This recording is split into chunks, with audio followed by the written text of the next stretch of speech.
হ্যাঁ রেকর্ড চালু করছি না লাগিয়ে দিবে তো যাও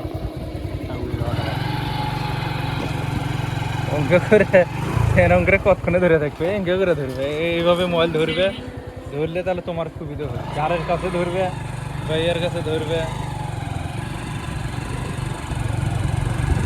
দর্শক বিকেলবেলা আমরা ঘুরতে বের হয়েছি, দেখতে পাচ্ছেন রাস্তা ফাঁকা। এটা হচ্ছে আপনারা এই রাস্তা দিয়ে গেলে সামনে একটা আদারহাট পাবেন, তারপরে পাবেন হচ্ছে মির্জাপুর। আদারহাটের পরে আরও কিছু বাজার আছে। এভাবে মানে যদি যেতে চান তাহলে মির্জাপুর পর্যন্ত যেতে পারবেন, সেখান থেকেই আবার লালটুপির মোড় পর্যন্ত আছে, সেখানে গিয়ে 3 ভাগ হয়। একটা হচ্ছে জালালগঞ্জ যায়, আর একটা হচ্ছে আপনার বৈরাতি যায় অথবা সটিবাড়ি যাওয়ার জন্য, বালারহাট যাওয়ার জন্য এই রাস্তা হয়। আর এখানে আপনারা যদি এই রাস্তা লম্বায় যান তাহলে 27 কিলোমিটার আপনারা দমদমা, যাকে বলে দমদমা হাট, বিশাল বড় একটা দমদমার হাট আছে, সেই হাটে যাওয়ার জন্য এই রাস্তা ব্যবহার করা হয়ে থাকে। দেখতে পাচ্ছেন আগের থেকে রাস্তাগুলো অনেক সুন্দর করা হয়েছে। বিগত আওয়ামী লীগ আমলে যখন এখানে আশিকুর রহমান এমপি ছিলেন তখন রাস্তাগুলো তেমন একটা ভালো উন্নত ছিল না।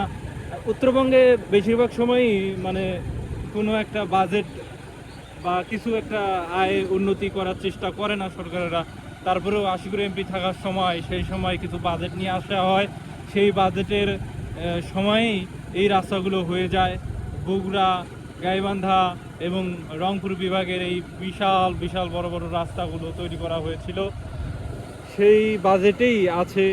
এখন বর্তমান যে সরকারগুলো আছে বা ইউনুস সরকার, তারা কিছুই করেনি, কিছুই দেয়নি এই রাস্তা বা এই উত্তরবঙ্গের দিকে।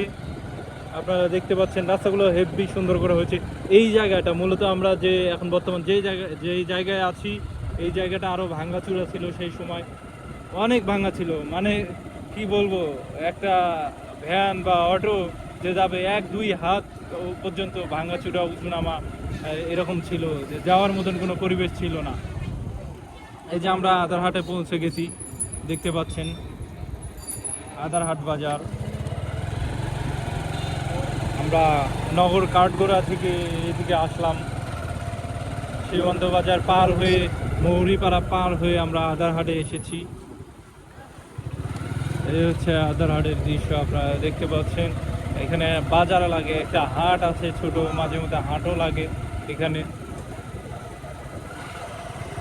কম বেশি টুকটাক এখানেও সব কিছুই পাওয়া যাচ্ছে।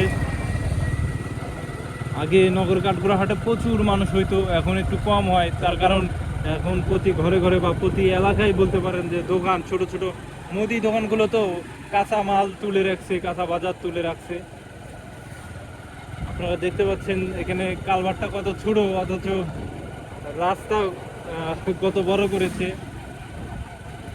রাস্তাগুলো বিশাল বাজেট ছিল অনেক।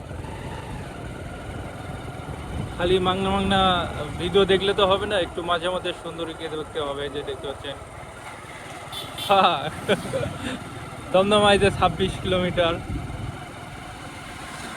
আমরা যদি দুপুরবেলা বের হতাম তাহলে সুন্দরী সুন্দরী মেয়ে দেখতে পেতাম, আপনাদেরকে দেখাইতাম, তাই না?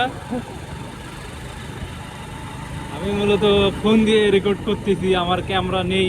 আপনারা যদি সাপোর্ট করেন তাহলে আমরা গোপ্রো বা 360 ডিগ্রি যে ইনস্টা ক্যামেরাগুলো আছে এগুলো কিনবো, আপনাদের দেখাবো। এগুলো তো ফাঁকা রাস্তা দেখাচ্ছি, আপনারা যদি সাপোর্ট করেন তাহলে ভালো ভালো ভর্তি ভর্তি মুরগি দেখাবো আমরা। মুরগি মানে ইয়াও ইয়াও দেখাবো, তাই না? ইয়াও ইয়াও দেখাবো। ইদান কেমন করেন তোমরা গুলো? এদিকে ফাঁকা রাস্তা, এদিকে ভালো লাগতেছে না। আমার এলাকায় ভালো আছে, সেখানেই যাই। আপনাদের প্রেম সেতুর দিকে নিয়ে যাব, আর একটু যাই, ঘুরে আসি, দেখি ডোগার বাজারের রাস্তা পর্যন্ত যাই, আমরা যাই, আর একটু যাওয়ার পরে আমরা ঘুরে আসবো। দর্শক সাথেই থাকুন, সঙ্গেই থাকুন। আর জানেন তো তেল পাওয়া যায় না সব জায়গায়, এখানেই যদি আমাদের তেল শেষ হয়ে যায় তাহলে আমাদের গন্তব্য এখানেই প্রায় শেষ হয়ে যাবে। তো আমরা সামন দিকে না যাওয়ার চেষ্টা করব। আমরা একটা রাস্তা আছে সেখান থেকে ঘুরে আসবো। এখানে একটা বট গাছ ছিল, সেই বট গাছের মধ্যে আকাশ থেকে বিদ্যুৎ চমকাইছিল না, চরব বলে, এটা পড়ছিল আর কি বিদ্যুৎ চমকানোর পরে। এদিক দিয়ে না বাম পাশে একটা রাস্তা দেখতে পাচ্ছেন। সামনে ঝালমুড়ি দেওয়ার একটা দোকান, আমাদের পকেটে কোনো টাকা নেই।